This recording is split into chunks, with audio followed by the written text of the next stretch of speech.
हम डाइइन का बचा हुआ पार्ट पढ़ेंगे। इसमें कुछ इंपॉर्टेंट रिएक्शंस हैं डाइन्स की। कुछ रिएक्शन हम पढ़ चुके हैं, 1,4,1,2 एडिशन रिएक्शन हमने पढ़ी।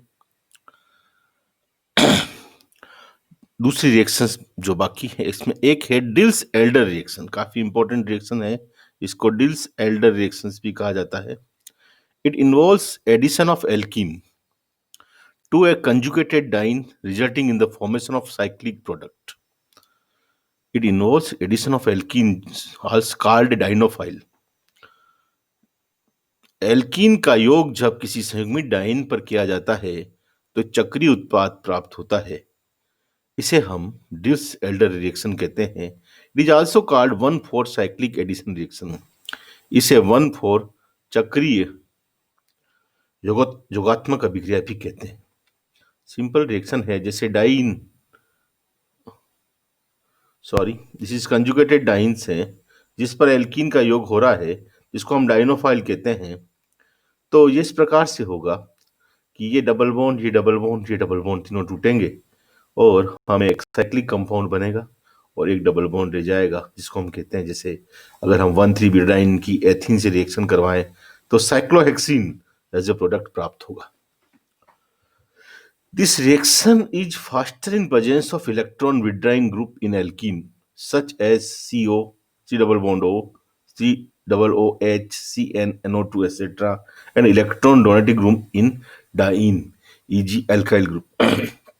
अगर एल्कीन में इलेक्ट्रॉन आकर्षी समूह जैसे कार्बोनिल समूह, कार्बोक्सिलिक समूह, CN, NO2 आदि उपस्थित हो तथा डाइन में इलेक्ट्रॉन दाता समूह जैसे एल्काइल समूह उपस्थित हो तो ये अभिक्रिया तेजी से होती है।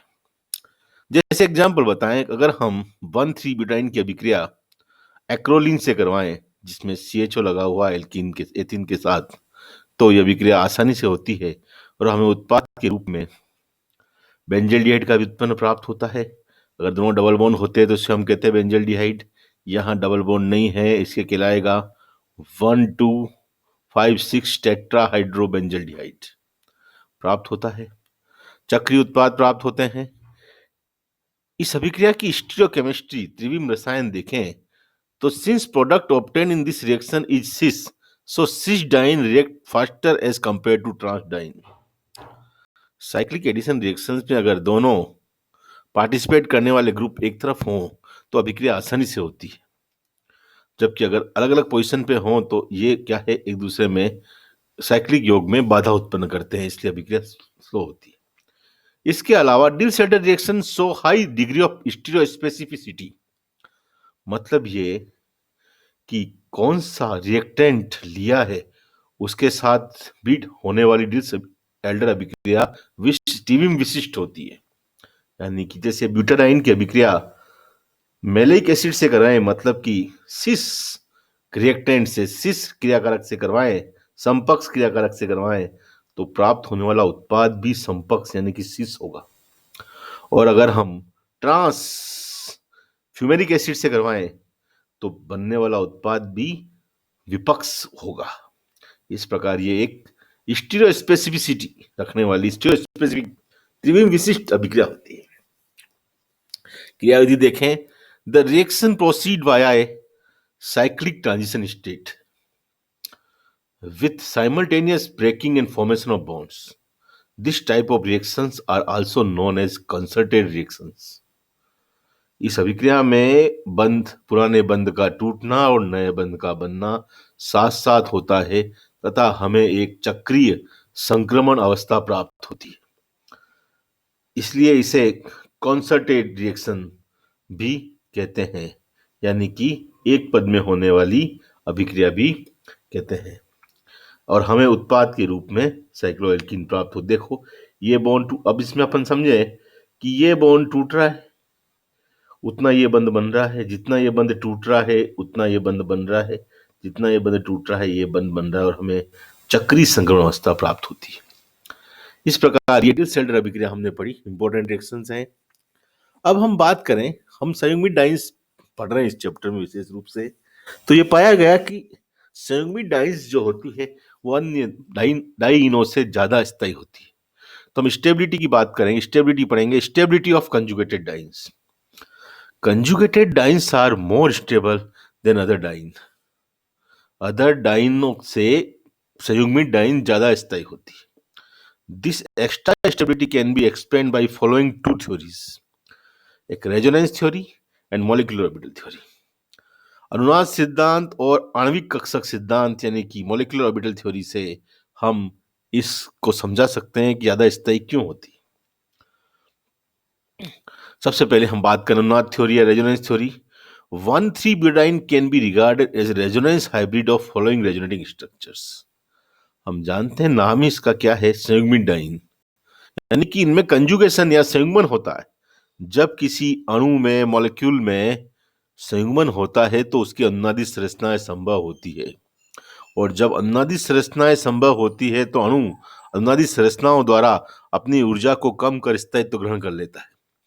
हम देख सकते हैं कि ब्यूटाडाइन की भी 5 अनुनादी संरचना इस प्रकार हो सकती है। फर्स्ट तो हम देखते जानते हैं नॉर्मल स्ट्रक्चर है। अगर हम बात करें दूसरे में, अगर डबल बॉन्ड टूटे तो प्लस माइनस बनेगा और हमें प्राप्त होगी ये सेकंड थ्योरी।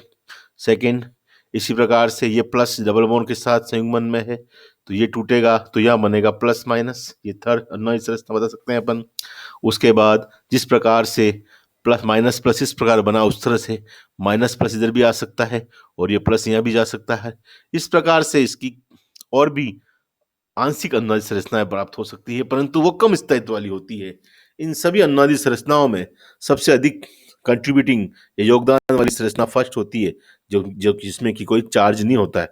ये अनुनादिक संकर में, रेजोनेटिंग हाइब्रिड में सबसे ज्यादा योगदान देती है। इस प्रकार इतनी अनुनादी संरचनाओं के कारण 1,3-ब्यूटाडाइन जो है अन्य डाइनों से ज्यादा स्थायी होता है। Structure 1 contribute maximum in the resonance. Due to resonance, C1 and C2 and C3 C4 bonds have partial single bond character and C2 C3 has partial double bond character. So due to resonance, conjugate dynes are more stable. अपन इसका proof भी दे सकते हैं कि अनुनादी संरचनाओं के कारण जो C1 C2 and C3 C4 जिसमें डबल बॉन्ड है उसमें आंशिक एकल बंध के गुण पाए गए, और जो C2 C3 बंध है जो कि सिंगल बॉन्ड है उसमें आंशिक द्विबंध गुण पाए गए। क्योंकि अपन देख सकते हैं कि अनुनादी संरचनाओं में सब जगह डबल और सिंगल बॉन्ड है, तो आंशिक डबल बॉन्ड और सिंगल बॉन्ड पाया जाना ये प्रूव करता है कि ये केवल एक स्ट्रक्चर से नहीं बन के कई संरचनाओं से बनता है, जिसे हम अनुनादी संरचना कहते हैं। और इन अनुनादी संरचनाओं के कारण ब्यूटाडाइन ज्यादा स्थायी होता है। एक थ्योरी ये कहती है, दूसरी थ्योरी है मॉलिक्यूलर ऑर्बिटल थ्योरी या एमओटी। थोड़ा हम संक्षिप्त में पढ़ेंगे इसको, ज़्यादा डिटेल में अपने पास टाइम होता नहीं है वीडियो में, इसलिए हम कुछ काम की चीज ही पढ़ेंगे इसमें। हम जानते हैं कि 4 कार्बन होते हैं one three butadiene. Each carbon atom of one three butadiene is sp2 hybrid and forms 3 sigma bonds, 2 hydrogen के साथ और 1 कार्बन के साथ। हम जानते हैं कि 1,3-ब्यूटाडाइन में हर कार्बन sp2 संकरित अवस्था में वो 3 सिग्मा बंध बनाता है, लेकिन इस sp3 संकरित कार्बन के अलावा on each carbon atom one unhybridized p orbitals having 1 electron is also present. इसके अलावा हर कार्बन के पास एक असंकृत p कक्षक जिसमें 1 इलेक्ट्रॉन होता है भी उपस्थित होता है।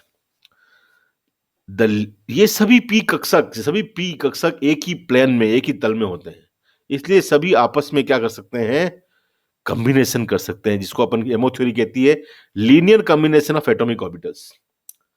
परमाणविक कक्षकों के रेखीय संयोग से all 4 p orbitals by LCAO forms 4 molecular orbitals. Linear combination of atomic orbitals से हमें 4 आणविक कक्षक प्राप्त होते हैं, जिनका तरंग फलन wave function psi1, psi2, psi3 and psi4 होता है, जिसमें से psi1 and psi2 are bonding ammo. 2 जो तरंग फलन psi1 psi2 वाले जो है बंदी आणविक कक्षक होते हैं, जिसमें containing 2 electrons, while psi3 and psi4 are anti bonding MO जो वेकेंट होते हैं। इस प्रकार हमें 4 आणविक कक्षक प्राप्त होते हैं। In butadiene electron density equally distributed over the all four carbon atoms. मतलब जो इलेक्ट्रॉन घनत्व है वो चारों कार्बन पर समान रूप से वितरित हो जाता है। This is called delocalization of electrons. इसको हम इलेक्ट्रॉन का विस्थानीकरण कहते हैं।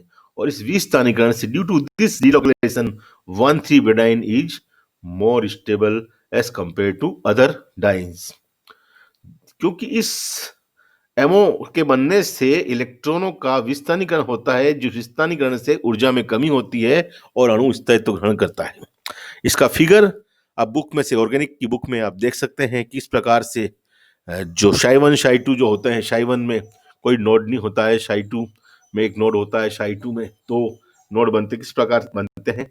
और हम इसका एमओ डायग्राम जो है, ओवरऑल एमओ डायग्राम अपन बता सकते हैं किस प्रकार से ये पी ऑर्बिटल्स आपस में ओवरलैपिंग करके जो पाई इलेक्ट्रॉन डेंसिटी है, वो पाई इलेक्ट्रॉन डेंसिटी चारों पी ऑर्बिटल्स, चारों कार्बन पे बराबर वितरित होती है, जिससे इसको कहते हैं बंध डीलोकेशन ऑफ पाई इलेक्ट्रॉन्स। और डीलोकेशन ऑफ पाई इलेक्ट्रॉन से अणु स्थायित्व ग्रहण करता है। Due to this delocation CC bond length in is 1.48 angstrom. मतलब वही वाली बात है जो अपन ने कहा कि 1,3 ब्यूटाडीन में जो कार्बन कार्बन सिंगल बॉन्ड लंबाई, बंध लंबाई है, वो 1.48 एंगस्ट्रॉम है, less than normal single bond. मतलब सामान्य एकल बंध से कम होती है। जबकि कार्बन कार्बन डबल बॉन्ड की जो बॉन्ड लेंथ है वो 1.37 एंगस्ट्रॉम होती है, more than normal double bond. यानी कि एकल बंध में आंशिक द्विबंध गुण और द्विबंध में आंशिक एकल गुण आ जाता है इस विस्थानीकरण के कारण और अनुनाद के कारण, जो कि इसके अधिक स्थायित्व के लिए जिम्मेदार है। Stability of conjugated ions can also be proved by heat of hydrogenation value. इसकी हीट ऑफ हाइड्रोजनेशन अगर अपन देखें तो अन्य डाइनों की तुलना में जो 1,3 ब्यूटाडीन की हाइड्रोजनेशन, हीट ऑफ हाइड्रोजनेशन का मान कम प्राप्त होता है, जो बताता है कि जो ऊर्जा कमी है वो रेजोनेंस एनर्जी के रूप में वो पहले से ही निकाल चुका है। धन्यवाद। ये डाइन्स खत्म होता है। इसके बाद हम नेक्स्ट वीडियो में अगला चैप्टर पढ़ेंगे। धन्यवाद। किसी ने अभी तक चैनल सब्सक्राइब नहीं किया है तो सब्सक्राइब करें अगले वीडियो देखने के लिए। धन्यवाद।